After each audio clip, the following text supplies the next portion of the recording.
If you've ever watched a news report about a diplomatic crisis or a border dispute or maybe a stalemate at the United Nations, you've seen it.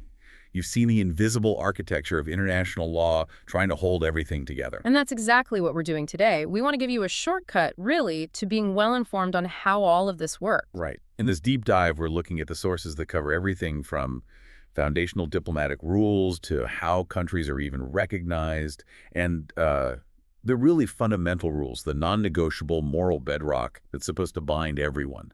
Well, and that's the key word, isn't it? Supposed to. We're going to explore that constant tension between the ideal of a structured international legal order and the messy reality of state sovereignty and raw power. We're going to define some concepts that sound incredibly academic, I know, but they actually dictate whether international action is protected or paralyzed or sometimes just ignored. So the question we really need to answer for you is this. How do we legally establish who gets to make the rules? And, just as important, where does a nation's jurisdiction literally stop at sea, in the sky, and in the halls of global power? Let's decode it. Okay, so let's unpack this by starting with the actual people who make diplomacy happen, the envoys. Their protections are defined by the 1961 Vienna Convention on Diplomatic Relations.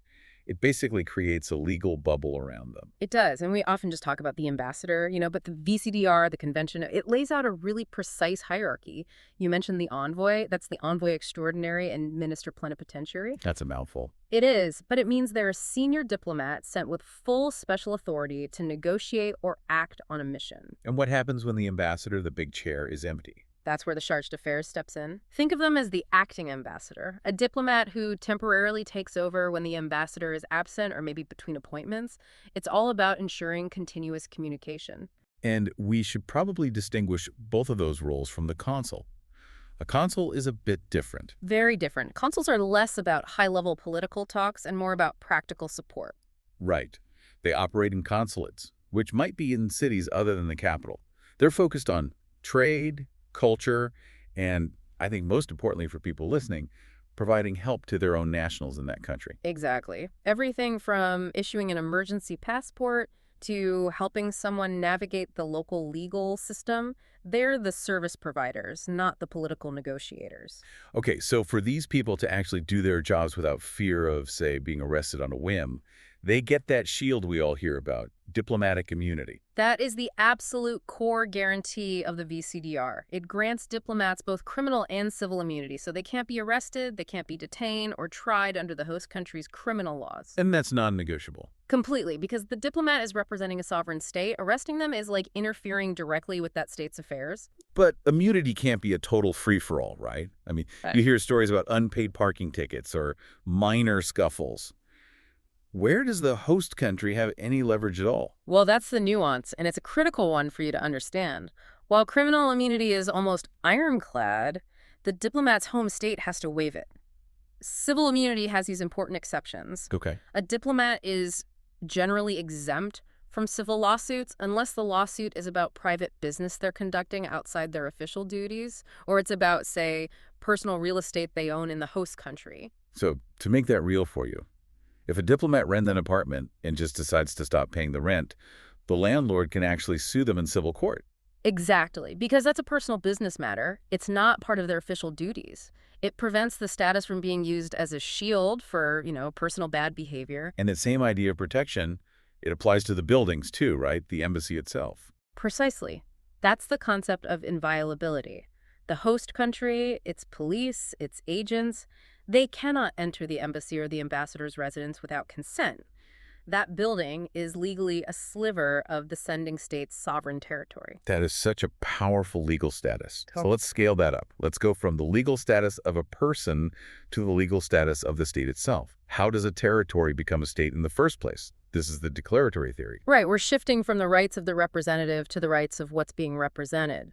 The declaratory theory essentially says that statehood is an objective fact. It's not a matter of opinion. A fact based on meeting certain criteria, which are laid out in the 1933 Montevideo Convention. And those 4 criteria are a defined territory, a permanent population, a functioning government, and crucially, the capacity to enter into relations with other states. So if an entity meets those 4 boxes, it is legally a state. Yes. And here's the key part. Recognition by other states is just an acknowledgement of that fact. It doesn't create the state. The state declares its own existence by meeting the criteria. A great example would be South Sudan, right? When it declared independence in 2011 and met the criteria, it was a state instantly, even before every other country in the world had formally recognized it. And that leads us to the very practical, often political difference between de facto and de jure recognition. De facto.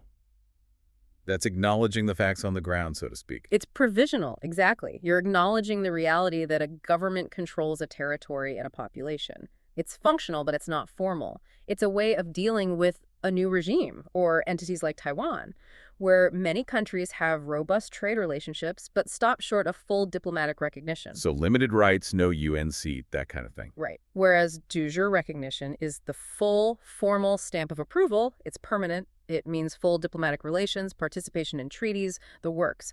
That switch from de facto to de jure is always a huge geopolitical signal. This is where it gets really compelling for me. What gives international law its real teeth, beyond just treaties that countries can choose to sign or not.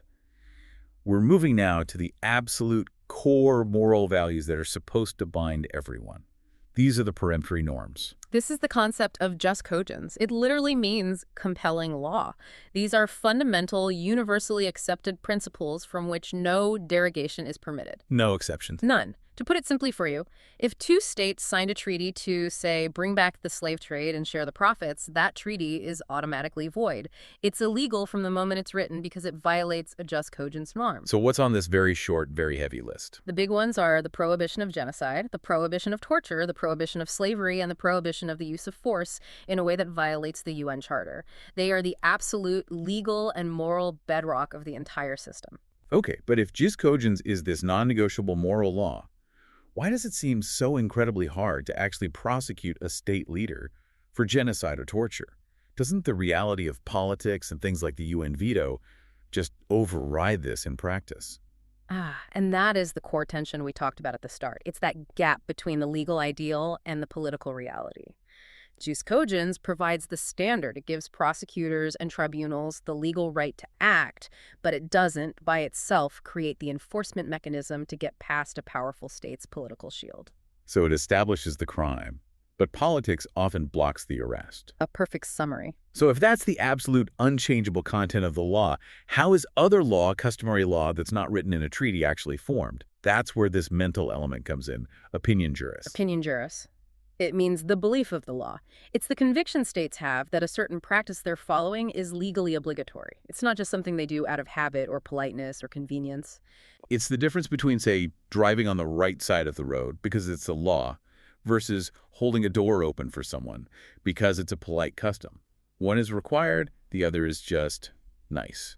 That's a great analogy. Before the Vienna Convention wrote it all down, states granted diplomatic immunity because they believed they were legally required to. The International Court of Justice looks for evidence of both things: consistent state practice and that belief, that opinion juris, before a custom becomes binding law. And what happens when the strict application of the law, treaty, or custom would just lead to a result that is clearly unfair? Well, there's a kind of escape hatch for that called ex equo et bono. It translates to according to what is fair and good. An appeal to fairness. Exactly. It allows a tribunal, usually an arbitration, to decide a case based on fairness and equity, especially when the written law is unclear or would lead to a really unjust outcome.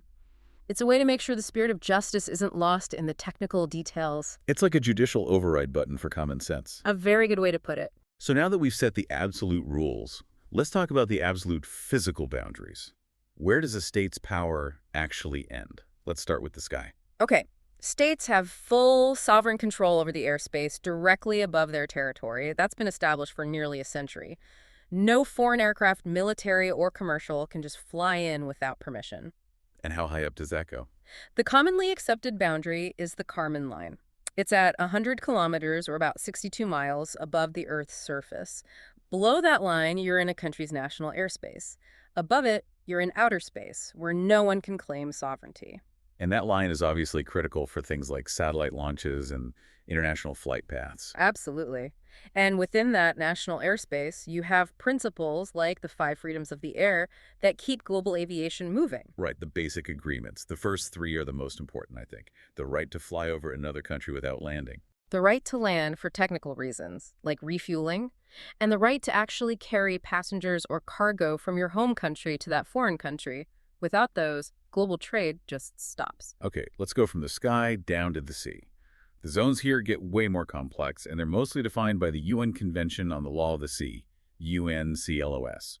The first big one is the Exclusive Economic Zone, the EEZ. The EEZ is probably the most economically important maritime zone. It extends up to 200 nautical miles from a country's coast.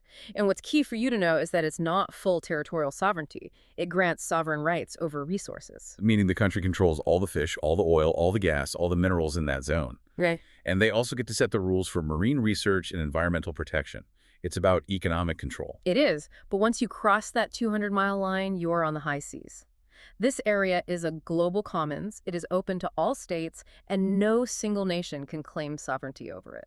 So how is any kind of order maintained out there if nobody's in charge? Order is maintained through flag state jurisdiction. Every ship has to be registered to a country and fly its flag. Legally, that ship is under the jurisdiction of its flag state. So if a ship flying a French flag is in the middle of the Pacific, only France can enforce its laws on that ship, generally speaking. That seems pretty clear. But what if a ship, say an illegal fishing boat, is caught inside a country's EEZ and then makes a run for it into the high seas? Do the authorities just have to stop at the line? Not necessarily, and this is where the doctrine of hot pursuit comes in. It's a vital exception. If a state sees illegal activity in its own waters, it can pursue that vessel even after it flees into the high seas. Are there rules for that? Oh, yes. The pursuit has to be immediate and continuous. It has to start while the ship is still in their waters, and the moment that pursued vessel enters the waters of a third country, the chase has to stop. You have to respect that other country's sovereignty. That's a great example of the law trying to balance enforcement with sovereignty. Oh. Okay, let's go to the ultimate power center, the UN Security Council, where legal ideals often just crash into geopolitical reality. The UNSC has 15 members, but everyone knows the power is with the 5 permanent members, the P5, the US, Russia, China, France, and the UK, because they hold the veto power. Which means any single one of them can block any major resolution. And this leads to something our sources call the double veto. But double veto is when 2 permanent members, usually from opposing geopolitical blocs, use their veto at the same time to kill a resolution.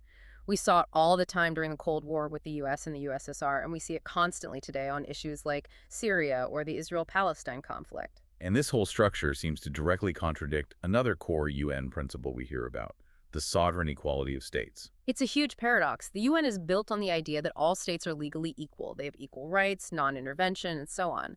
And yet the veto gives 5 nations the power to legally overrule the will of the other 188 member states. So it creates this massive power imbalance. It does. And it often forces decision-making out of the Security Council and into other bodies, like the General Assembly, which don't have the same binding authority. Okay, let's bring it from the global stage back down to the national one. How does all this world law we've been talking about actually become law inside your own country? This is the whole debate between monism and dualism. These are the 2 big theories. In a monist system, domestic law and international law are seen as part of one single unified legal system. Which means if a country ratifies a treaty, it automatically becomes part of its national law.